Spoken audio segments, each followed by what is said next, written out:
আসসালামু আলাইকুম। আজ ৫ নভেম্বর ২০২৫ বুধবার। আজকের প্রধান প্রধান খবর নিয়ে উপস্থিত হয়েছি আমি আনোয়ার বাবু। প্রথমেই সংবাদ শিরোনাম দেখে নেওয়া যাক, এরপর থাকছে বিস্তারিত। নাহিদ আক্তার, হাসনাত সার্জিসরা যেসব আসনে ভোট করতে চান সেগুলোতে প্রার্থী দিয়েছে বিএনপি। এনসিপি সূত্র বলছে বিএনপির সঙ্গে আসন সমঝোতা হলে সরকার থেকে পদত্যাগ করে ঢাকা ১০ আসনে আসিফ মাহমুদ এবং লক্ষ্মীপুর ১ আসন থেকে মাহফুজ আলম নির্বাচন করতে পারেন। কোর কমিটির সভা, আইন শৃঙ্খলার দায়িত্ব থেকে সেনাবাহিনীর ৫০% সদস্যকে সরিয়ে নেওয়া হচ্ছে।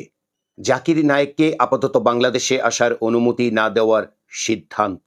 বিএনপিতে যোগ দিলেন জুলাই শহীদ মুগ্ধর ভাই স্নিগ্ধ। আরপিও অধ্যাদেশ জারি, নিজ দলের প্রতীকেই হবে জোটের ভোট। বিএনপির প্রার্থিতা নিয়ে ৭ জেলায় বিক্ষোভ, সংঘর্ষ, আগুন, ক্ষুব্ধ সমর্থকদের। বাদ পড়েছেন বড় অনেক নেতা, চাপে বিএনপি। অনলাইনে বিনিয়োগ করে নিঃস্ব ৪ শতাধিক পরিবার। ঘটনাটি ঘটেছে চুয়াডাঙ্গায়। এনসিপির নেতা নাসিরুদ্দিন পাটোয়ারি বলেছেন, এনসিপি সরকারে গেলে বিএনপির দুর্নীতির বিচার হবে। সড়ক দুর্ঘটনার খবরে দেখা যাচ্ছে বাগেরহাটে সভা শেষে ফেরার পথে ট্রাক চাপায় বিএনপির ৩ কর্মী নিহত। সড়ক দুর্ঘটনার আরেকটি খবরে দেখা যাচ্ছে নোয়াখালীতে ট্রাক সিএনজি মুখোমুখি সংঘর্ষে নিহত ৬ জন। মুক্তিযোদ্ধা কোটায় চাকরি পেতে নিজের চাচা চাচিকে বাবা মা সাজানোর অভিযোগে চাঁপাইনবাবগঞ্জের নাচোল উপজেলা নির্বাহী কর্মকর্তা ইউনো মোহাম্মদ কামাল হোসেন ও তার পরিবারের ডিএনএ পরীক্ষা করার সিদ্ধান্ত নিয়েছে দুর্নীতি দমন কমিশন। জুলাই শিক্ষার্থীদের উপর হামলা, ৪০৩ ছাত্রলীগ নেতাকে শোকজ ঢাকা বিশ্ববিদ্যালয় কর্তৃপক্ষের। কার্যক্রম নিষিদ্ধ আওয়ামী লীগের ৭ নেতাকর্মী সহ ৩৩ জনকে গ্রেপ্তার করেছে ডিএমপি। সম্ভাব্য প্রার্থিতা হারালেন বিএনপি নেতা। আন্তর্জাতিক খবরে দেখা যাচ্ছে নিউ ইয়র্কে মেয়র নির্বাচনে ভোট গ্রহণ, নিজ দলের প্রার্থীর বিরুদ্ধে ট্রাম্প। বিনোদনের খবরে দেখা যাচ্ছে নিলয় আলমগীরের নতুন নাটক বৃহস্পতিবার আসছে। এই ছিল আজকের খবরের প্রধান প্রধান শিরোনাম। এবার বিস্তারিত। নাহিদ আক্তার, হাসনাত সার্জিসরা যেসব আসনে ভোট করতে চান সেগুলোতে প্রার্থী দিয়েছে বিএনপি। এই খবরের ভেতরে দেখা যাচ্ছে ঢাকা সহ দেশের বিভিন্ন জেলার বেশ কিছু আসন থেকে নির্বাচন করতে চান জাতীয় নাগরিক পার্টি এনসিপির শীর্ষ পর্যায়ের নেতারা। এসব আসনে সমঝোতার বিষয়ে বিএনপির সঙ্গে তাদের অনানুষ্ঠানিক আলোচনা চলছে। এরই মধ্যে ওইসব আসনে বেশিরভাগে প্রার্থী ঘোষণা করেছে বিএনপি। এর মধ্যে এনসিপির আহ্বায়ক নাহিদ ইসলাম, সদস্য সচিব আক্তার হোসেন এবং ২ মুখ্য সংগঠক হাসনাত আবদুল্লাহ ও সার্জিস আলমের পছন্দের আসনও রয়েছে। এনসিপির নেতারা বলছেন, দলের আহ্বায়ক নাহিদ ইসলাম ঢাকা ১১ আসন থেকে নির্বাচন করতে চান। সদস্য সচিব আক্তার হোসেন রংপুর ৪ আসনে প্রতিদ্বন্দ্বিতা করার জন্য কাজ করছেন। মুখ্য সমন্বয়ক নাসিরুদ্দিন পাটোয়ারির পছন্দের আসন ঢাকা ১৮ এবং চাঁদপুর ৫। দলের জ্যেষ্ঠ যুগ্ম আহ্বায়ক আরিফুল ইসলাম আদিব ঢাকা ১৪ এবং জ্যেষ্ঠ যুগ্ম সদস্য সচিব তাসনিম জারা ঢাকা ৯ আসন থেকে নির্বাচন করতে চান। এনসিপির উত্তরাঞ্চলের মুখ্য সংগঠক সার্জিস আলম পঞ্চগড় ১ আসন থেকে, আর দক্ষিণাঞ্চলের মুখ্য সংগঠক হাসনাত আবদুল্লাহ কুমিল্লা ৪ আসনে প্রতিদ্বন্দ্বিতা করতে চান। দলের জ্যেষ্ঠ যুগ্ম মুখ্য সমন্বয়ক আব্দুল হান্নান মাসুদ নোয়াখালী ৬ আসন থেকে নির্বাচনের প্রস্তুতি নিচ্ছেন।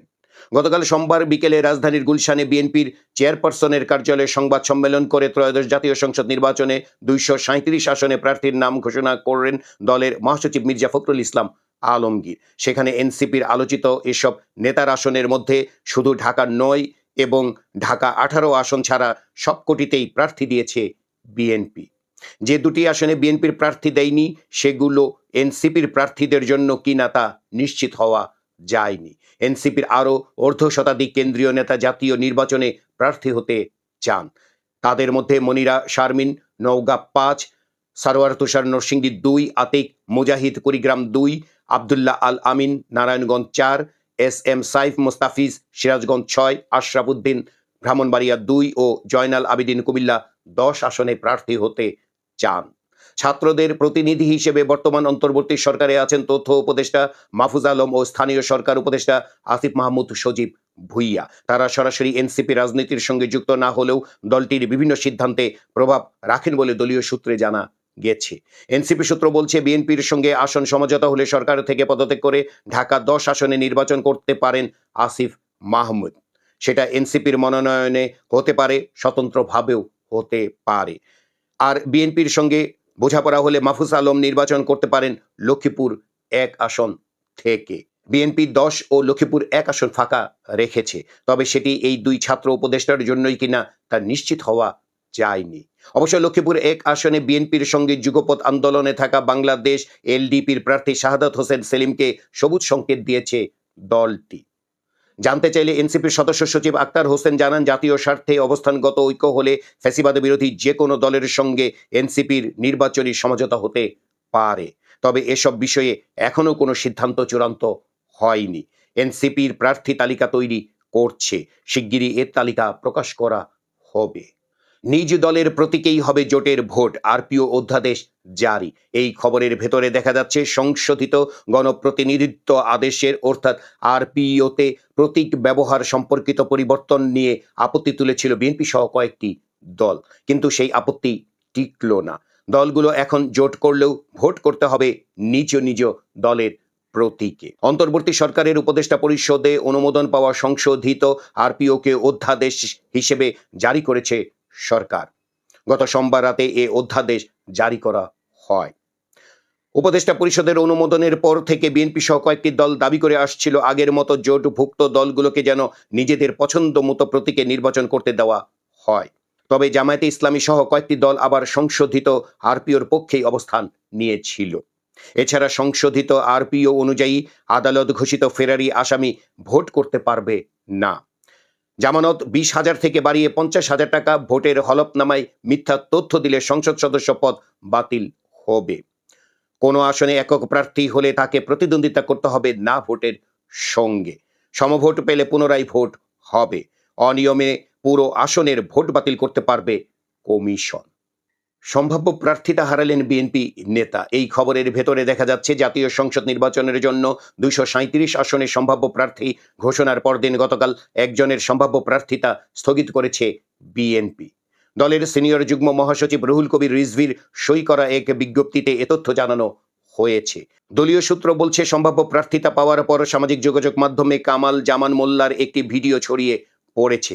সেখানে এক অনুষ্ঠানে বক্তব্যের শেষাংশে তিনি বলেন, তারেক রহমান জিন্দাবাদ, ম্যাডাম খালেদা জিয়া জিন্দাবাদ, জিয়াউর রহমান শহীদ হোক, জয় বাংলা। এছাড়া তার অনেক ছবিও ভাইরাল হয়েছে। এসব ছবির একটিতে ক্ষমতাচ্যুত আওয়ামী লীগের সরকারের প্রতিমন্ত্রী মুরাদ হাসানকে তাকে কেক খাওয়াতে দেখা যায়। বিনোদনের খবরে দেখা যাচ্ছে, নিলয় আলমগীর ও তানিয়া বৃষ্টিকে নিয়ে নির্মাতা নাজমুল রনি বানিয়েছেন নতুন নাটক এক টুকরো স্বপ্ন। গতকাল প্রকাশ পেয়েছে নাটকের টিজার। আগামীকাল বৃহস্পতিবার হাউসফুল এন্টারটেইনমেন্ট ইউটিউব চ্যানেলে প্রকাশ পাবে নাটকটি। এই ছিল আজকের প্রধান প্রধান খবরের শিরোনাম এবং খবর। আমাদের এই খবর নিয়ে আপনাদের যদি কোনো মতামত থাকে তাহলে কমেন্ট বক্সে জানাতে পারেন।